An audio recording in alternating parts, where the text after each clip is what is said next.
Pensamos que deve haver grito muito grande.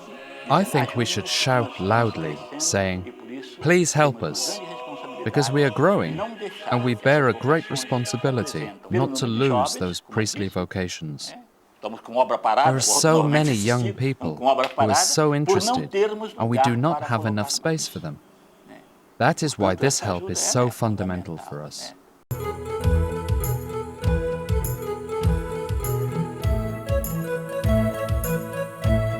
The number of Catholics worldwide is growing. In 1900, there were roughly 266 million Catholics in the world. In 2010, there were 1.9 billion. The number of priests worldwide has developed apace. A Catholic Voices article reveals that from 406,000 in 2005, the number of priests has grown to more than 412,000 in 2010. The majority of these seminarians hailing from the developing world, where the Church is ill-equipped to support the flood of vocations.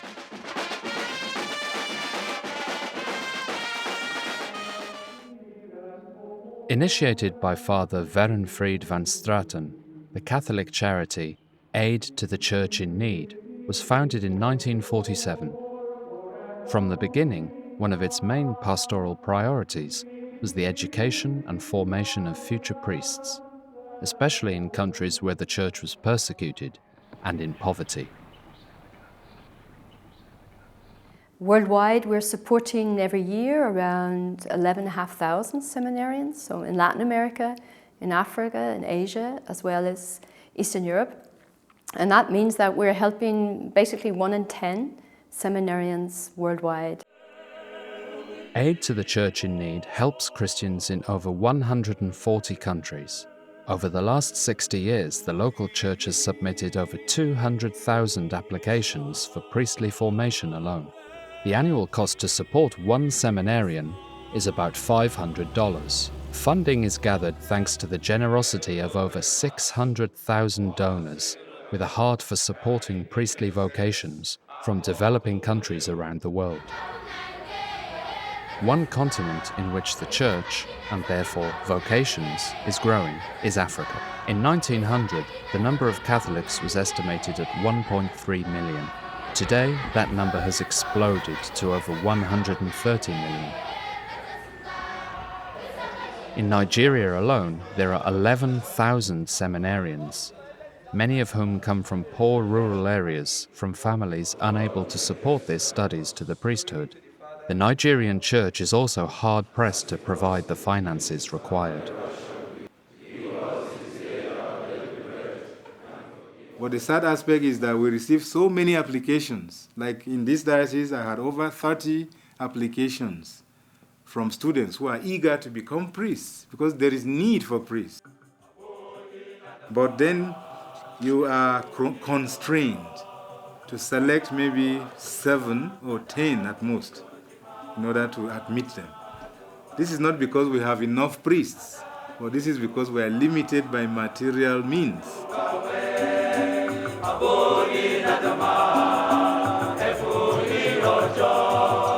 We give a certain amount of money for their formation. The seminary needs new books for the library, that maybe they need bicycles. The seminarians can go out at the weekend to do pastoral activities. They need formators, they need professors. And so this is where the bishop turns to us or to our benefactors and asks if we can give a hand, not to pay everything, but at least to contribute so that no vocation will be lost because of a lack of finances. More than 40% of the world's Catholic population comes from Latin America. Over the course of the 20th century, the Catholic population in the region rose from 53 million to about 449 million. Perhaps the most Catholic country in terms of pure numbers is Brazil. The country suffered a spiritual crisis and a demise in vocations up until the end of the 1990s. But there are signs that a nascent resurgence is underway. More young people are entering seminaries and becoming priests. The time for new seminaries and the modernization of the old ones has come. Quando você está com 5, When you have 5 seminarians, you can handle it. But if there are 106 people, it is not so easy. Imagine, if you look at the whole education program, the food, the upkeep of the house, and all the problems, it is up to dioceses to carry it out. In addition to the philosophical and theological formation, future Brazilian priests are being prepared to take on the many challenges in the Brazilian reality, from inner-city work to missionary service along the Amazon, where the journeys can sometimes take up to 40 hours. A further challenge, partly a consequence of the low numbers of priests to the population, is the rise of the innumerable personality-based sects, obliging the Church to reconsider her mission and evangelization. Sadly, the need is so great that aid to the Church is not capable of providing the future clergy with sufficient funds.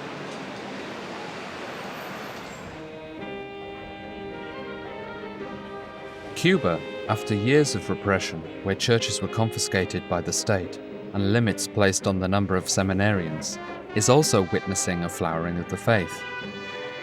Papal visits, first by John Paul II in 1998, and later by Benedict XVI in 2012, have encouraged vocations, and today the Havana Archdiocese is preparing 56 seminarians. Aid to the Church in Need has supported these vocations, allocating $600 for each student, enabling them to buy books, clothes, and food. Cuba still has fewer priests per inhabitant than any other Latin American country. Therefore, the spiritual and financial support is vital to the future of the Cuban Church. In Asia, the proportion of Catholics has more than doubled over the course of the 20th century.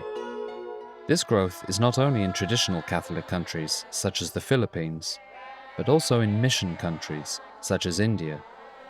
In China in 1949, there were 3.3 million Catholics. Today, the most common estimate is 12 million, with nearly half believed to attend so-called underground churches in remote buildings or private homes. Here too, with a priest-to-Catholic ratio of about 4,000 to 1, the Church struggles to serve the faithful, with some outlying regions seeing a priest only once a year. Our greatest difficulty is that we don't have professors. The rector of each seminary teaches a bit of everything, but in the end we don't manage to teach anything properly. Another problem is that we don't have good books to study from. Although Europe struggles with the crisis of faith, the explosion of vocations in post-communist countries in Eastern Europe is nothing short of spectacular. In Ukraine, where 1/3 of its citizens live below the poverty line, Aid to the Church in Need supports 86 seminaries of the Latin and Byzantine Rite. It furthers its aid through funding scholarships for young priests in over 287 pastoral programs. However, it is a drop in the sea of needs.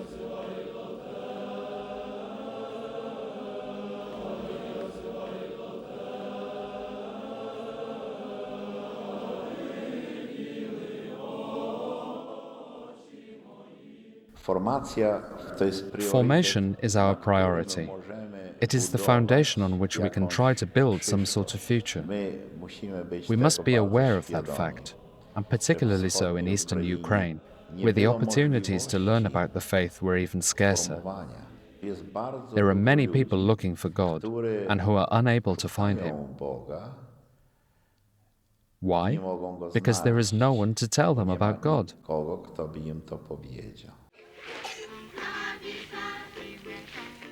Father Werenfried, in 1947, tasked his charity with proclaiming without compromise the law of love. The work of Aid to the Church in Need today continues to proclaim love, consoling and supporting the faithful in the poorest parts of the world. One of these greatest gifts is the ability to help young men and women fulfill the vocation to which God has called them, proclaiming the good news where it is most needed.